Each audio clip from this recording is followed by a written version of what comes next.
I'm treating the subject I've captioned dreams and visions.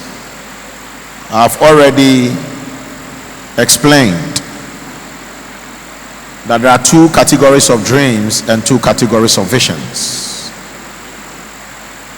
There is a vision that the world understands, and there is also a vision that has to do with another dimension of the supernatural.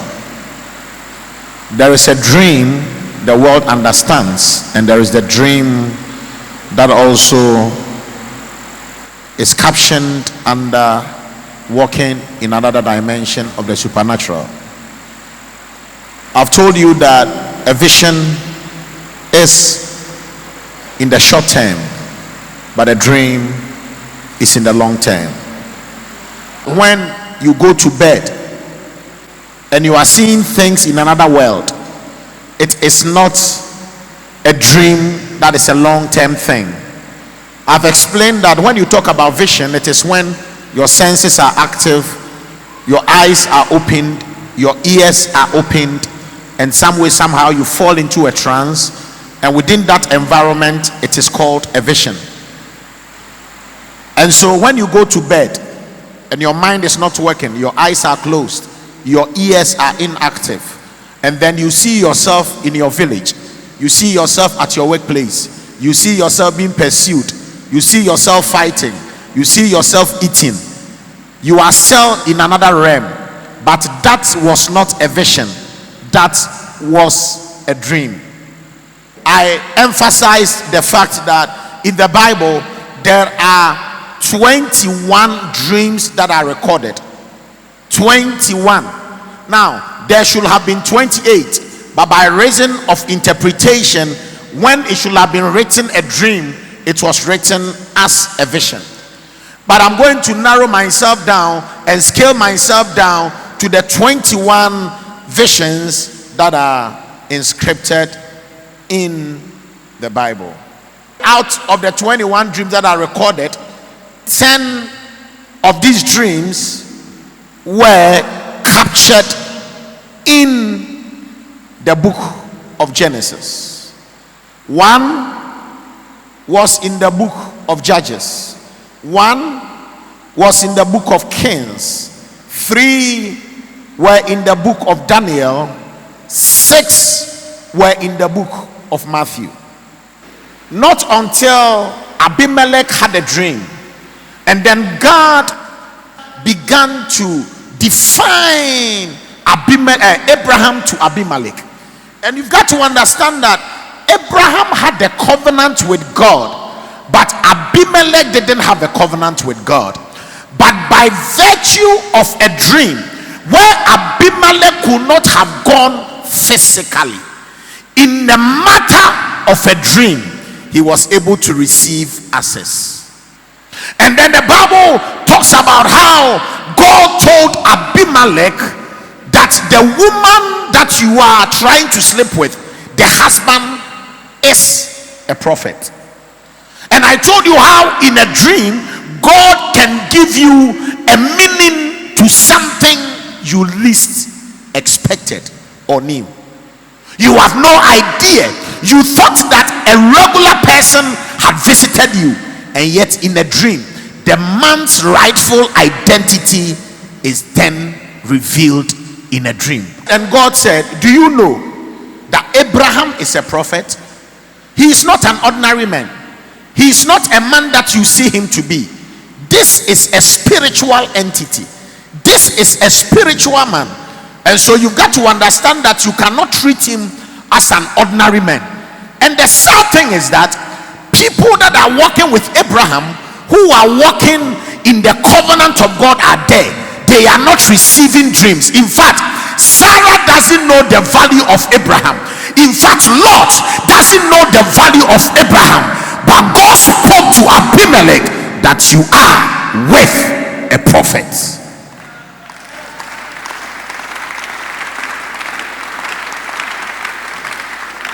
And Abraham said, I thought this was a nation that didn't fear God. This was a nation that didn't fear God, an unrighteous nation. So Abraham perceived that it was an unrighteous nation, and yet God visits a king in an unrighteous nation. And I told you last week that be very careful how you see things and how you see people and how you evaluate people and how you define people, because there are some definitions we give to men that does not represent who they are. What makes you strong is not what happens to you, but what makes you strong is how you confront what happens to you. Because every one of you must understand that whatever happens to the unbeliever can happen to you, but your confidence to face it is what makes you strong or weak. Because he lives, the Bible said we shall face tomorrow. Because watch this, it is not what you are presented with, but it is the head that lies on it. And many a time, some of you, there are some little signals that God gives to us that he is with us, not by what we have, but by what we survive. And now tell me, Esau and Jacob, who was more blessed? Who was more blessed? But watch this, every blessing will go through a process. And so there are some of you who may not be driving, but you carry a blessing. Hey. And one of the simplest things, one day I'll preach about blessing. One of the simplest things to give you the assurance that God is with you are embedded in the things you survive. But you see, the sad thing is that some of you should mature, because the things you see as blessings are not blessings, because blessings are not seen. That is why some of you are here, you follow all kinds of men, because you think that blessings are in a car, and so because of a car you give yourself to a man. But ladies and gentlemen, driving a car doesn't declare you are blessed, because when you drive a car, the car can crash at any time. But when you carry a blessing, and I get a car and you crash the car, the blessing shall give me another car. My enemies rejoice not over me, for when I fall I shall rise again, and when I sit in darkness the Lord shall be a light unto me. Lift up your hands and shout yes. Lift up your hands and shout yes.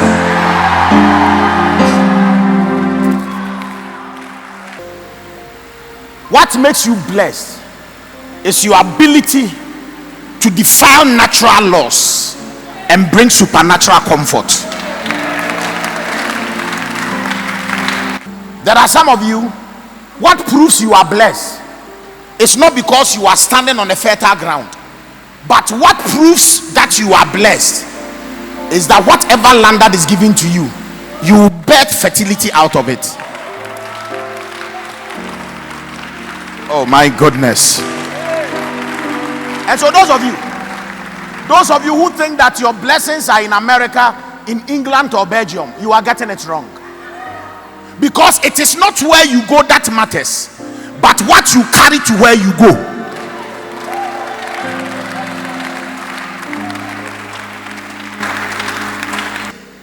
And so you got to understand, that is when the Bible says that wheresoever the soles of your feet shall tread upon, there I have given to you.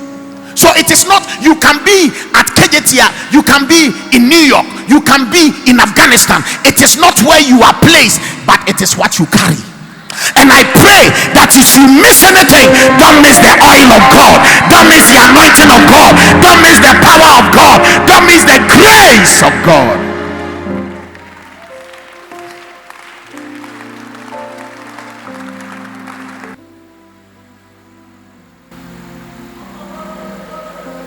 Jacob is carrying a blessing, but he's not carrying a key. And some of you, if you were there when his father was pronouncing the blessings upon him, you begin to question him. Are you the same person that Papa said you are blessed? Why is it that you have nothing to show? Where is your car key? What do you have? And then he'll show them the staff. But if I'm blessed, watch me cross the river with the staff. You shall stand there watching me crossing the river back with the great possession. because it is not the staff it's in my hand, it is the oil on my head. Hey, hey, hey, hey, hey. And then God told Jacob, let me prove to you that the oil is much more important than what you have. He felt sleepy. Jacob said, how do I sleep? God said, I'll give you a stone. Why is he giving him a stone? God is letting him understand that the oil on your head has the ability to convert, has the ability to translate.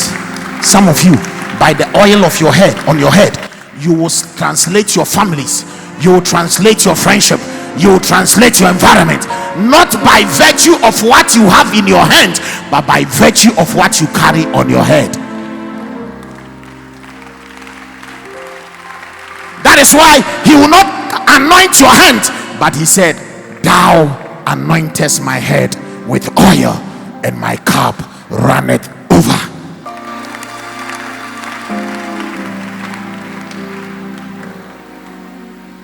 So now Jacob sees himself in a world. And let me establish this before I sign off. Why should this encounter be in a dream?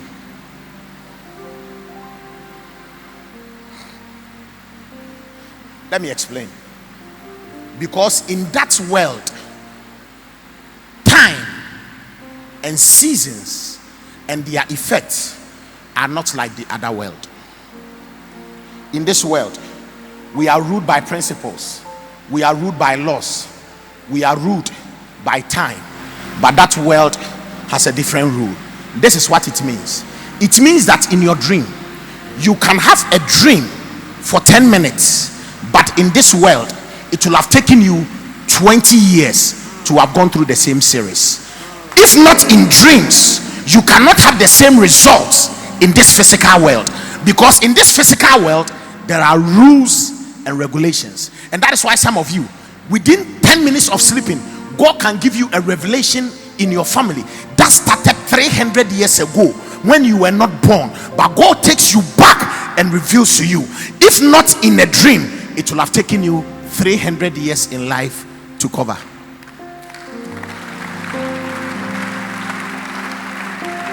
Now, there are some puzzles that can only be solved in a dream, because in a dream, the timelines in there are not the timelines in here. In a dream, the rules out there are not the rules out here. There are some puzzles that can only be solved not in the physical realm, but in another realm. So God said, if I am to sit you down and to go into details with you, I will have to invite your father, I will have to invite your great grandfather, I will have to invite people of old to sit down with us and to solve this puzzle. But I promise you, I am going to meet you in a dream for this puzzle to be solved. Now, the Bible says that in that particular dream, there is always a particular dream in your life.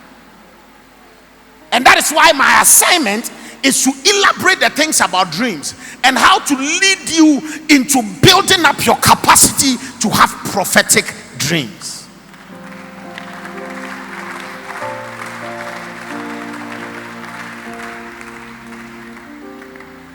Watch this.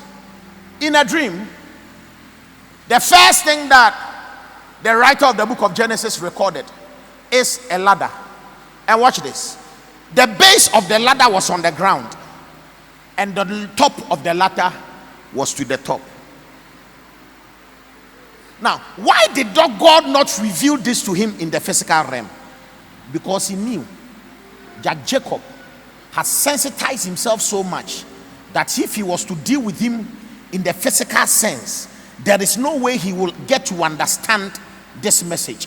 He's got to go to bed, let his senses be numb, let his wisdom be overruled. Some of you are too wise, some of you are too clever, so the only time for God to capture and to get your attention is when you've gone to bed.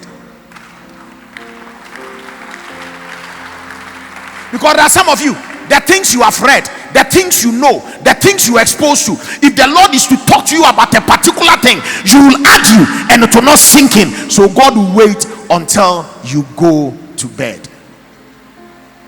Some of you, the way you are blessed and the way you are rich and the way you are exposed, if the Lord is to meet you physically, you will not get the message. So he has to wait until your intellect is dead, until your wisdom is dead, until your experience is dead, until your exposure is dead. And I pray today that any senses in your life that is serving as an enemy to the exposition of God, let it die. Now, this is the beginning of the journey of Jacob. He receives a dream, and in a dream, there is a ladder from the base to the top. He doesn't get it. I want to tell everyone here that the only time a ladder is brought is when the person down cannot get access up. So you need a ladder to be able to climb to the top.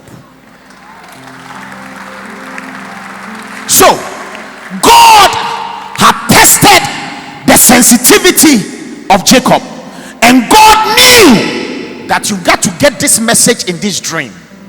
But you realize that he only captures the presence of God in this place, but he doesn't capture the invitation of God in this place.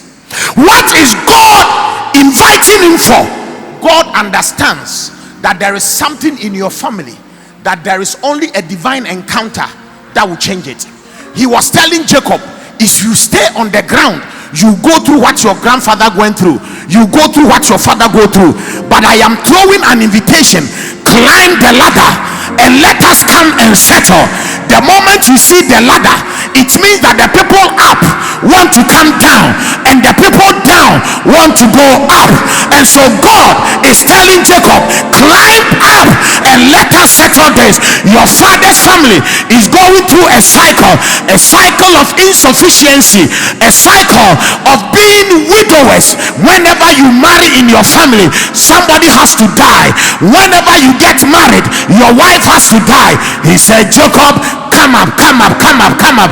He said, have you forgotten that your father Abraham lied that Sarah was a sister, and your father Isaac also lied that Rebecca is a sister, and up to your time your life has become a complication of lies, and that is why your name is called Jacob, which is by interpretation a deceiver, because his grandfather had lied that Sarah was a sister.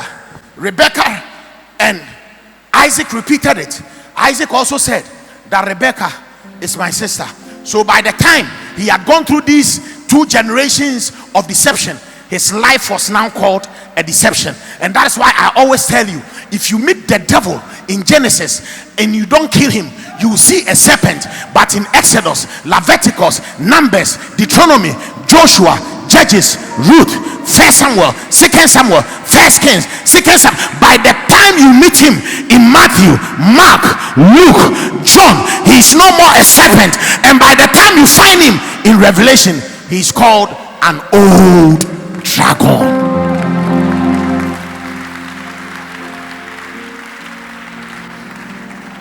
So God said, climb up. This cycle has to break. Come and fight. Let us battle.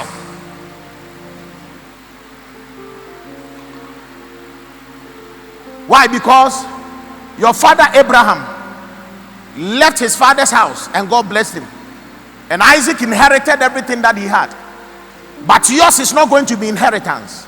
Yours is going to be called a blessing. So I want you to change the dynamics. You are not going to repeat what they did. You are going to change it, because I've come to understand that in life, some are born to conform and others are born to transform.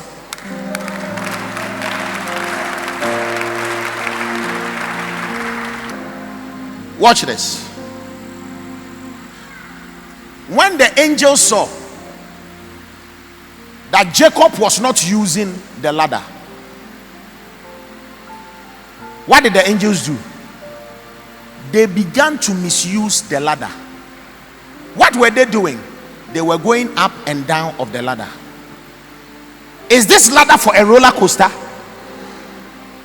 Whenever angels come, they don't come to entertain. They come with an agenda, because angels only come when they are sent. So they always come with a message. And when they have been sent from heaven, they don't need a ladder to come down. They have wings, so they fly. But then they said, because Jacob is not utilizing his ladder, we are going to misuse the ladder. We are tired of our wings. Let us go down and up of the ladder. Some of you, if you don't utilize your ladder, the angels will abuse your ladder. They will misuse it because you are not using it. That is why psychics are now using dreams when the church, that is the sole beneficiary of dreams, is not utilizing it. Because if you don't utilize your ladder, angels will ascend and descend the ladder. They will misuse it, they will abuse it, they will mess it up when you don't use it. Why do you think that when Jacob in chapter 32 met an angel again, he said, "You, this boy, I saw you in chapter 28. God was trying to give me a message that all the 4 chapters I went through were not good chapters. I shouldn't have gone through what I went through in Laban's house." Look at what he said. He said, "Laban, you changed my salaries 10 times. God was trying to save him, but he was a lazy man. He could not interpret dreams. He was standing at the base of the ladder when he could have climbed the ladder and he could have skipped all the things he went through. He didn't, because he was still a child. But then when he met an angel in chapter 32, he said, "You, I saw you the first time. I was standing at the base of the ladder. Oh, God was here, I didn't see. Oh, God was in this place, I didn't know. Oh, the place of this place shall be called Bethel. And I saw God and went through what I went through." Tofiakwa. He said, from the days of John the Baptist until now, the kingdom of heaven suffered violence, and the violent take it by force. He said, "I met you the first day, I let you go, but this time around, I am not a man that is naive. I have matured in the things of God. Don't try to go. You shall not go until you have blessed me. You shall not go." Because why? He had to hold him. Because when he met him first, he didn't hold him, and the angels went. And you realize that this time, when he chose to utilize the presence, his name was changed. His name was changed, which meant that he was a deceiver whose name could have been reverted if he had climbed the ladder. But because he spared the angel, he went through a time of deception. But from the day he understood his purpose and he encountered the same angel, the Bible said his name was changed. I pray that if there is a man, if there is a woman who has missed your timing by a reason of your inactivities of your spiritual senses in your dreams, I pray tonight that let the Lord bring another opportunity, that after this series you shall not miss your opportunity, you shall not miss your timing, you shall not miss your season. Join the VKB Ministries via our digital platforms. You can find us on website victorkusiboateng.com. You can also find us on Facebook and Instagram as Victor Kusi Boateng. YouTube is Prophet Victor Kusi Boateng Official. You can also listen to the messages of our Father on iTunes Podcast, Google Play, and many more.